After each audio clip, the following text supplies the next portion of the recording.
réveil spirituel pour notre génération. Bonjour à tous. Alors, je ne me questionne pas, mais j'en suis persuadée. Je suis convaincue que la danse est un signe de réveil spirituel pour notre génération. C'est vrai que jusqu'à présent, on a beaucoup parlé de danse, et on a surtout parlé de ce que l'on pense être une danse correcte, une danse appréciée par Dieu, la danse qu'on devrait danser dans l'église. Mais tout cela, comprenez bien que c'est notre regard et que finalement, on ne cesse de parler pour Dieu. À quel moment est-ce que nous prenons le temps d'interroger Dieu lui-même? Tiens Dieu, Jésus, comment est-ce que toi tu danses? Seigneur, comment est-ce que toi tu bouges? Et comment est-ce que tu bouges en nous? La Bible nous dit que nous sommes le temple du Saint-Esprit. Nous sommes le temple du Saint-Esprit. Et son esprit vit en nous. Genèse 1, verset 1 nous dit qu'au commencement, la terre était informe et vide. L'Esprit de Dieu se mouvait au-dessus des eaux, au-dessus des ténèbres. Donc, dès le commencement, la première chose formidable que l'on découvre, c'est que Dieu, la parole, donc sur la base de la parole, l'Esprit de Dieu n'était pas statique. L'Esprit de Dieu n'était pas en train de juste être là, mais l'Esprit de Dieu était en mouvement. Et l'Esprit de Dieu était en mouvement sur la base d'un objectif donné par la parole qui est Dieu. Et que nous révèle justement la Bible, c'est que là, justement, nous avons toute cette expression, cette manifestation extraordinaire de toute la puissance créatrice de Dieu au travers du premier jour, du deuxième jour, du troisième, quatrième, cinquième, sixième et septième jour. Cet environnement créé par la parole et par le mouvement de l'esprit, et donc cet environnement que Dieu a créé pour nous, ses enfants, est un environnement formidable, propice à l'épanouissement de notre potentiel. Genèse 1, versets 28 et 29, vient nous exposer quelque chose de magnifique. Le verset commence ainsi, « Dieu les bénit ». Et j'ai pour habitude de dire que souvent, quand on entend que Dieu nous bénit, on s'attend à ce que Dieu nous fasse du bien, mais selon, encore une fois, notre conception humaine. Selon notre conception humaine. Alors, comment est-ce que Dieu va me bénir? Dieu va me donner telle chose, Dieu va me donner telle autre chose. Eh bien, on voit que, justement, dans cet environnement, Éden, eh bien, le Dieu les bénit, 2 points, et Dieu leur dit, soyez féconds, multipliez, assujettissez, etc. Et on comprend de ce fait que cet environnement mu justement et créé par la parole et le mouvement de l'esprit est propice à l'épanouissement de notre potentiel et notamment de notre potentiel justement de créateur. Dieu nous pousse à manifester son propre leadership. Son propre leadership. Ce que j'aime aussi en Genèse, c'est lorsque Dieu prend la poussière de terre, qu'il réunit la poussière de terre. Vous voyez la poussière de terre, souvent nous les danseurs, on parle de poussière de terre lorsqu'on regarde ce qui reste sous nos pieds après une prestation. Lorsqu'on a dansé à la cathédrale qui est extrêmement bien entretenue et très propre, n'empêche que nous avions quand même de la poussière de terre sous nos pieds lorsque nous avons frictionné nos pieds les uns sur les autres. Eh bien, cette poussière de terre, elle n'est pas grand-chose à son état de poussière de terre. Si on voulait en faire un être humain ou la modeler, eh bien, elle serait complètement friable. Et dans Genèse, justement, Dieu souffle sur cette poussière de terre, et le souffle, puisque c'est tout le sujet notamment de notre festival et du spectacle que nous avons eu hier, eh bien, on voit que ce souffle, qui n'est autre qu'un mouvement, n'est-ce pas, qui n'est autre qu'un mouvement, le souffle c'est un mouvement, et bien c'est à partir du moment où il y a cette combinaison poussière de terre et mouvement, c'est-à-dire souffle de vie, que là Dieu nous nomme et Dieu nous identifie. Alors moi ce qui m'intéresse, c'est justement de revenir à Genèse et de ne pas forcément, à l'heure d'aujourd'hui vous avez compris effectivement, je suis plutôt d'obédience protestante, évangélique. Alors, j'aime pas beaucoup tous ces termes-là. Moi, j'aime le Seigneur Jésus. Voilà, c'est ça que j'aime. Je ne proteste pas. Voilà, vous voyez, c'est ça que je voudrais juste qu'on soit clair et vous parler avec mon cœur afin que vous ne me colliez pas, s'il vous plaît, d'étiquettes, mais que simplement vous compreniez que je souhaite vous apporter une perspective différente. Eh bien, justement, ce que j'aime dans Genèse, c'est que ça fait aussi référence à ma propre histoire. Alors, j'ai été élevée depuis toute petite pour avoir une carrière artistique, donc notamment en tant qu'artiste de cirque. J'ai bien évidemment fait beaucoup de danse classique, j'étais acrobate à cheval et surtout, j'ai appris à travailler mon corps, travailler avec discipline, avec détermination toute ma vie jusqu'à l'âge de 20 ans. Et j'ai très vite réalisé que ma danse, mon art, c'était mon Dieu, c'était ma religion, ma performance, mes capacités, toutes ces choses-là, c'était aussi ce qui m'identifiait. On pouvait m'appeler Virginie Enfa, l'acrobate à cheval, la danseuse extraordinaire.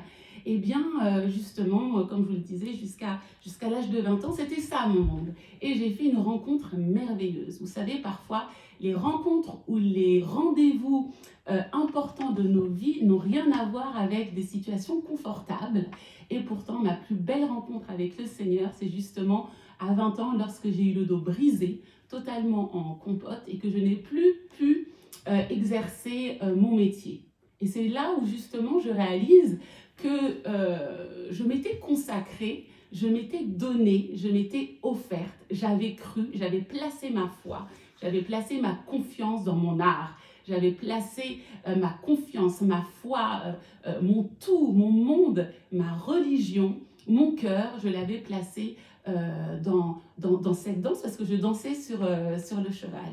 Et lorsqu'à 20 ans, effectivement, tout s'écroule, vous imaginez bien, quand on n'a plus rien du tout, eh bien, souvent, c'est justement là où on change peut-être un petit peu son focus. En tout cas, moi, c'est ce qui s'est passé. J'ai compris que je m'étais fait une idole de ce que je pensais être sécure et finalement, il fallait que je change mon focus et peut-être que je me tourne vers Dieu. Et avec ce dos brisé, je me suis donc tournée vers le Seigneur. Alors bien sûr, j'ai eu tout un cheminement. Et je me suis tournée vers le Seigneur Jésus. Et je crois que le meilleur conseil qu'on m'ait donné à l'époque, c'est Virginie, demande à Dieu quelle est sa volonté pour toi. Sauf que quand on a 20 ans, quand on a été hyperactif, quand on a été sur scène, quand on a vécu une vie, voilà, on aime se présenter, toutes ces choses-là, être applaudi, ça peut paraître un peu difficile de s'entendre dire demande à Dieu quelle est sa volonté pour ta vie. Et puis ça peut, voilà, donc je suis là et je demande à Dieu, Seigneur, quelle est ta volonté pour ma vie? Et je m'attendais à une réponse formidable. Alors peut-être que le plafond s'ouvre, que des anges arrivent dans la pièce et qu'un miracle extraordinaire se fasse. Eh bien non, la seule chose que j'ai pu faire, c'est respirer. Eh bien, je me suis retrouvée en Genèse. La terre était informe et vide, mon corps était informe et vide, mon cœur était informe et vide, mes pensées étaient informes et vides, et il y avait bien des ténèbres en moi, des ténèbres perdues. Qu'est-ce que je peux faire? Ma vie, c'était de me présenter, c'était de danser, et puis je m'étais même dit, oh, moi aussi j'ai dansé pour Dieu. Vous savez, on a tellement parlé de cette perception que l'on a de comment il faudrait danser Dieu, comment est-ce qu'il faudrait qu'on danse à l'église. Et j'ai réalisé que c'était justement ma plus belle rencontre, là où j'étais dans mes ténèbres, dans mon informe et vide, où c'était le moment où j'allais pouvoir peut-être, cette fois-ci, me taire et demander à Dieu ce que lui voulait que je fasse. Alors il ne m'a pas complètement retiré la danse, pas complètement retiré l'art, effectivement, mais il m'a juste invité à respirer. Et j'ai compris que Dieu souhaitait en fait me faire expérimenter en ma chair, dans mon cœur, en moi-même, une nouvelle expérience. Et je réalisais que c'était le même process qui se trouvait aussi dans la parole de Dieu. Pas quelque chose que j'allais inventer, parce qu'on peut penser à la place de Dieu, on peut vouloir proposer des danses à la place de Dieu. Vous voyez, toutes ces choses-là. Mais finalement, toi, quel est ton objectif? Comment tu danses? Qu'est-ce que tu veux, Jésus, comme danse? Qu'est-ce qui fait plaisir à ton cœur? Et je me suis rendu compte qu'il y avait tout un chemin de dépouillement et que Dieu, encore une fois, m'invitait à la respiration. Alors, encore une fois, imaginez-vous, j'ai 20 ans, hyperactive, super artiste, extrêmement sportive, performeuse. Et je me retrouve avec ce dos brisé, ce corps informe et vide, et cette invitation à la respiration. Eh bien, le seul moment où je me sentais vivre un véritable miracle, c'était justement où je respirais. Juste respirer. Et j'ai réalisé cela, que j'étais en train de vivre cette rencontre entre la poussière de terre et le souffle de vie. Et que la première véritable danse, s'il y en a une, parce que je crois véritablement que Dieu parle plutôt de mouvement dans la parole. Danse est nommée au pluriel dans la parole de Dieu. Il y a diverses expressions de danse possibles, inimaginables, qui nous sont données comme un cadeau à exprimer pour notre quotidien. Mais ce qui compte véritablement, c'est le mouvement, le souffle de vie en nous. Souffle de vie, mais aussi le mouvement de l'esprit. Ce mouvement de l'esprit qui est simple, pur, dépouillé, sans forme. Il ne s'agit pas d'aller devant le Seigneur en lui disant « Oh, écoute, moi, je suis une danseuse de classique, moi, je suis une danseuse de hip-hop. Allez, tu bénis mon hip-hop, tu bénis mon classique, tu bénis mon truc, et puis moi, ça me fait du bien, et puis on va dire que maintenant, c'est ta danse. » Il y a peut-être plus que ça, justement, à se questionner et d'aller plus en profondeur et d'aller découvrir, est-ce que Dieu aurait lui-même ses propres codes, sa propre façon de bouger en nous, sa propre façon de se manifester en nous. Nous sommes le temple du Saint-Esprit. C'est ce que nous dit la parole. Alors en tant que temple, créature merveilleuse, faite à son image, il y a peut-être quelque chose de plus profond encore à comprendre que simplement la manifestation d'une forme ou d'un style. Dans mon dépouillement, j'ai passé 4 ans dans ma caverne, dans ma chambre, à simplement respirer. À simplement respirer. Et j'ai senti d'abord le mouvement du Saint-Esprit et son souffle de vie. Et plus je respirais, et plus je sentais que mon dos était en train de se reconsolider petit à petit. J'ai senti aussi qu'il y avait comme une alliance qui était faite entre ce souffle de vie et mon état brisé. Dès que je voulais m'en sortir, dès que je souhaitais sortir de cette expérience, mes douleurs réapparaissaient. Et dès que j'acceptais de revenir dans le secret de ma chambre, comme un lieu secret, comme un lieu de prière, un lieu de dépouillement, c'est là où, par son souffle, quelque chose, justement, était en train de se reconstruire, sa vie en moi. J'ai commencé, étape par étape, à simplement vouloir battre la mesure de son souffle, comme être en partenariat avec lui. Et j'ai réalisé au fur et à mesure qu'il y avait un geste, un mouvement, pas une danse, parce que je ne souhaitais plus lui proposer ma forme. Je commençais à prendre profondément plaisir à le suivre lui, à l'écouter lui. Et justement, n'est-ce pas là tout l'appel des disciples? Lorsque Jésus passe sur la plage, qu'est-ce qu'il nous dit? Finalement, de laisser tomber nos vies, de le suivre, de prendre notre croix, de le suivre. On n'a pas à lui proposer comment est-ce qu'on voudrait le suivre. On n'a pas à lui donner nos prérogatives de comment est-ce qu'il conviendrait de le suivre. Et je crois qu'avec ce mouvement-là, cette expérience que j'ai vécue, il s'agissait véritablement de cela. C'est pour ça souvent que je suis mal à l'aise avec le terme artiste. Je suis mal à l'aise aussi avec le terme danseur. J'ai pour habitude de dire que nous sommes des adorateurs par le mouvement. J'adore Dieu par le mouvement. J'ai aussi cette autre expression qui dit prophète en mouvement. Prophète en mouvement. Il y a quelque chose d'intéressant. Dans la Bible, ceux qui ont dansé avaient toujours une dimension prophétique. Ceux notamment dont il y a un spotlight particulier. Il y a un toucher prophétique. David, évidemment. Myriam, imaginez cette femme dans ce contexte oriental qui, après avoir attendu que Moïse finisse de déclamer son cantique à l'Éternel, prend un tambourin, se met à danser. Toutes les femmes du peuple d'Israël vinrent à sa suite. N'est-ce pas le signe d'une dimension prophétique extraordinaire? Cette faculté de rassembler une femme, de rassembler tout un peuple. Et aussi, la parole nous dit qu'elle était sœur d'Aaron, Myriam la prophétesse. Mais nous avons aussi dans la parole de Dieu d'autres expressions prophétique, mais dans le mauvais sens, où la danse va porter justement un fruit négatif. Et c'est là où, notamment, la fille d'Hérodias, qui, au travers de sa danse, va charmer, va ensorceler donc le roi, et qui va pousser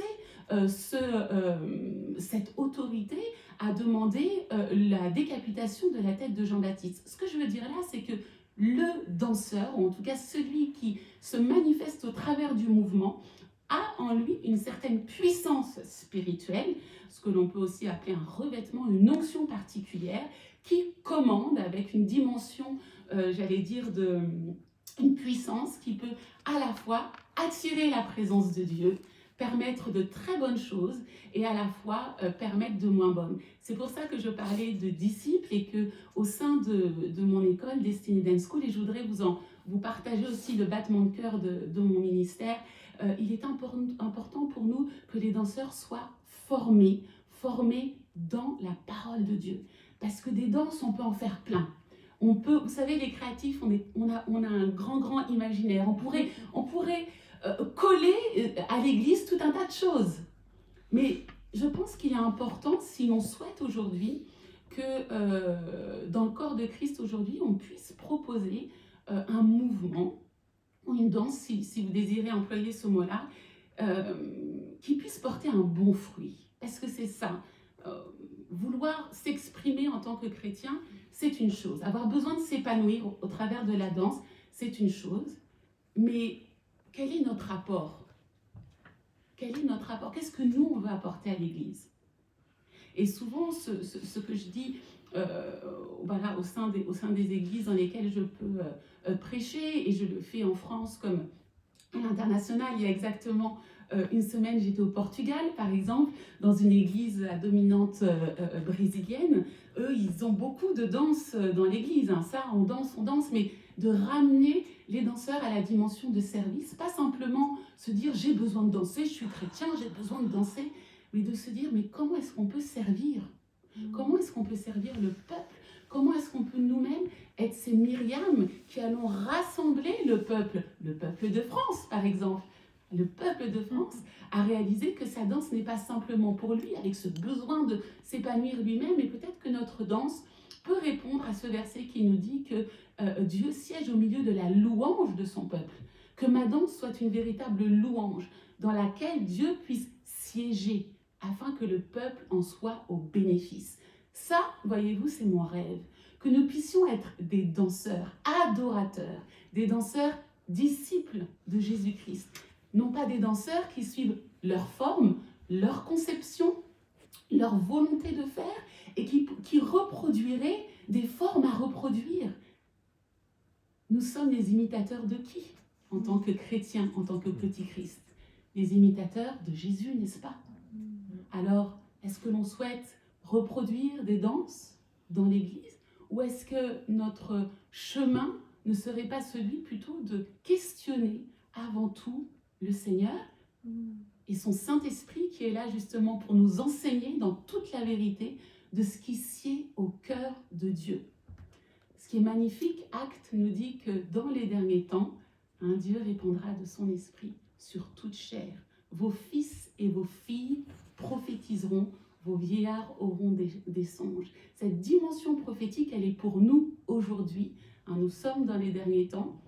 Et j'ai très envie de prêcher, alors je vais me calmer un petit peu, parce qu'on n'est plus dimanche matin.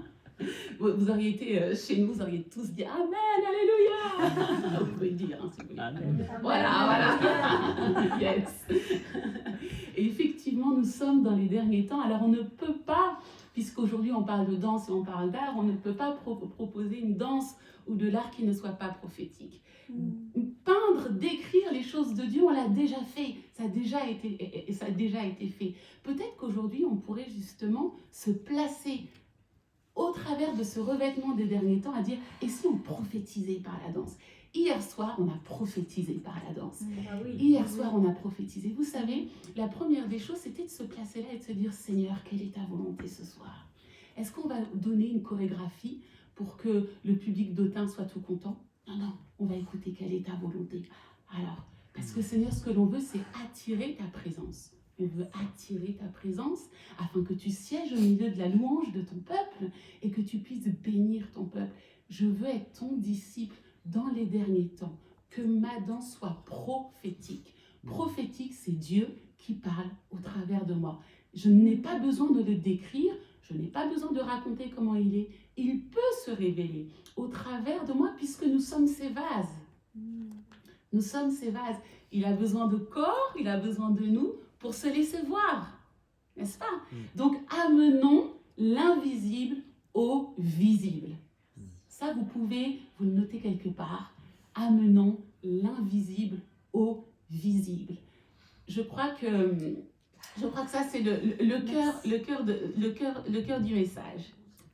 Alors, j'aimerais vous partager un petit peu ce qu'il y a justement dans mon ministère, Destinée Dance School. Alors, simplement pour vous dire, voilà, Dieu a mis dans le cœur de mon époux et moi-même un ministère qui s'appelle Place des Destinées. Et on travaille dans l'humanitaire, dans le pôle plutôt de la réalisation, de production média, audiovisuelle, et puis aussi tout ce qui est artistique.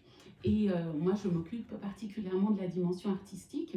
Et voilà, je voudrais vous donner quelques éléments de ce qui remplit notre cœur afin que vous puissiez mieux nous connaître. Donc, il s'agit au travers de nos formations, qui sont des formations, ce que j'appelle des formations en danse et ministère, puisque je ne dissocie jamais la pratique de la danse à la dimension du ministère. On appelle ça aussi, je vous disais, adorateur par le mouvement, prophète en mouvement, mais aussi ministre de danse. La responsabilité du danseur chez nous est extrêmement importante. Je ne fais pas que danser, mais je suis responsable du fruit que je produis. Je réalise que je dois vivre une vie consacrée et ma vie doit refléter le message de Christ et surtout ma danse doit pouvoir révéler Christ sans ambiguïté. Alors, enseigner et réconcilier l'Église avec sa nature créative et divine. Faire corps avec l'identité du mouvement divin de Dieu en chacun. C'est pour ça que la danse n'est pas simplement l'affaire des danseurs. Toute l'Église peut danser. Si tu respires, tu danses déjà. C'est aussi simple que ça. Replacer la danse ainsi que les arts prophétiques. Pas simplement les arts que l'on contemple, mais les arts qui nous parlent directement au cœur. Les arts dans lesquels Dieu se révèle, car Dieu est vivant. Amen. Amen. Replacer la danse ainsi que les arts prophétiques comme éléments à part entière de la culture chrétienne et de son histoire. Revaloriser le statut de la danse ainsi que des arts prophétiques en tant qu'expression nécessaire à la louange, à l'adoration et à l'édification du peuple, libre d'être exprimé et ministré au sein de l'Église locale. Je considère que si nous avons les chantres, nous avons les musiciens, nous avons les pasteurs, les docteurs, les prophètes, les évangélistes, et nous avons aussi les ministères d'aide. Nous sommes là en tant que danseurs pour porter la parole en mouvement, au même titre que les chantres, les musiciens, etc. Former et encadrer les danseurs et artistes suivant leurs particularités et leur appel. Ce n'est pas parce que tu es un danseur que tu ne peux pas prêcher. Ce n'est pas parce que tu es un danseur que tu ne peux pas évangéliser. Ce n'est pas parce que tu es un danseur que tu es muré dans ta danse. Bien au contraire, lorsque l'on est un créatif, il y a souvent une myriade d'appels et de ministères qui ont le droit aussi d'être exprimés et dont leur singularité ont le droit d'être entendue et reçue. Permettre que les initiatives professionnelles comme ministérielles soient soutenues. Les adorateurs par le mouvement, les créatifs inspirés aussi, j'aime appeler cela comme ça, ont le droit aussi d'être soutenus par l'Église, d'être reconnus, d'être vus, d'être entendus, au même titre que les autres ministères. Et je finirai par rendre accessible l'expression artistique chrétienne au plus grand nombre. Et c'est aussi là tout mon battement de cœur par rapport à ma présence au sein du CID, d'être aussi une voix prophétique, de dire que les chrétiens sont là, les chrétiens ne sont pas morts, les chrétiens où la danse ne fait pas simplement partie du passé, mais encore aujourd'hui on danse un Dieu vivant.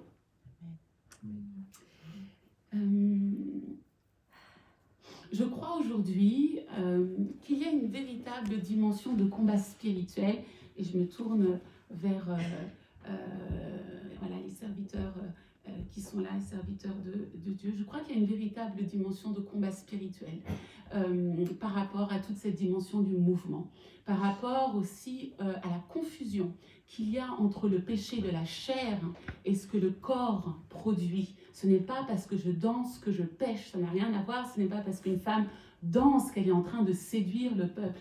Évidemment, si le cœur de la personne est enseigné dans la parole de Dieu, si le cœur de la personne comprend qu'il y a toute une dimension de consécration, de prière, de préparation, dans le jeûne aussi. Hein, on peut pousser ces choses-là jusqu'à là, de comprendre au travers de temps passé dans la prière, dans la méditation. C'est à vous, évêque. Pardon. Oups. Ça fait rare que ça ne cite d'ailleurs. Je respecte le dimanche, c'est bien. Ah ben j'ai perdu mon fil, on a reçu un appel. C'est pas parce que les femmes Le par combat exemple, spirituel. dansent, Merci, qu'elles merci, exigent merci. pas. Oui, donc, oui, voilà, donc c'est de comprendre qu'en fait le danseur a simplement besoin d'être équipé, d'être équipé, et plus il va être enseigné, plus naturellement il saura en fait avoir une gestuelle qui sied au message en fait qu'il est en train de délivrer. Il nous faut nous aligner avec l'enseignement de la parole de Dieu et aussi la pratique du mouvement, de la danse, et que chaque danseur comprenne qu'il ne lui suffit pas de croire en Dieu, il ne suffit pas simplement de croire en Jésus, mais il y a un enseignement à suivre, comme avec la même rigueur qui est demandée pour d'autres types de ministères. Si je souhaite que ma danse reflète le message de Christ, eh bien il faut que mon cœur soit imprégné aussi de son message, mes pensées, et lorsque je vais danser, eh bien mon geste doit être dirigé vers Dieu, par exemple, et non pas vers moi-même, puisque mon désir, c'est justement de laisser Dieu se révéler au travers de moi afin d'amener son peuple plus près de lui. Quand je parlais de combat spirituel, c'est quelque chose que je vis, ça fait maintenant 20 ans. Alors, je ne suis pas très vieille, mais n'empêche que ça fait déjà 20 ans que j'œuvre de façon pionnière dans la francophonie et notamment dans le milieu protestant évangélique. C'est vrai qu'il y a déjà une grande ouverture chez nous, mais ça n'a pas été sans travail pédagogique. Et quand je dis qu'il faut accompagner chacune de nos actions par la prière et qu'il y a des résistances, c'est qu'il y a justement cette confusion, cette peur liée à l'expression du corps de la femme, mais aussi du corps de l'homme. Nous avons au sein de notre ministère des hommes, par exemple Nathanaël a dansé hier, mais ils sont aussi très souvent combattus. Quoi, un homme danse, mais tu es efféminé, tu es ceci, tu es cela. La danse n'est pas pour les hommes. Donc en fonction des cultures, des pays, des nations dans lesquelles nous allons, nous voyons qu'il y a aussi des forteresses de raisonnement qui sont imprégnées et qui, encore une fois, se nourrissent de « mais Dieu dit »,« Dieu pense », etc. Alors que, David dansait. Donc, vous voyez, quand on prend le temps d'arrêter de parler à la place de Dieu et qu'on laisse la parole nous parler, souvent, les choses s'aplanissent. Et effectivement, excusez-moi, oui, tout simplement, voilà, je finirai par cela, de dire qu'il y a une dimension de combat spirituel et de comprendre que là où on veut couper la danse dans l'Église, c'est qu'il y a un désir de couper le mouvement de l'esprit. Le mouvement dans l'esprit dans les derniers temps, c'est un mouvement de réveil, un mouvement prophétique. Posons-nous la question, pourquoi est-ce qu'on veut faire taire le corps? Pourquoi est-ce qu'on veut faire taire ce mouvement? Pourquoi est-ce qu'on veut faire taire l'art qui parle de Dieu ou qui transmet le message de Dieu aujourd'hui? C'est qu'il y a une résistance et que quelque chose, quelqu'un en tout cas, il y a une force qui veut faire taire ce que Dieu veut déverser et Dieu veut accomplir pour les temps dans lesquels nous sommes.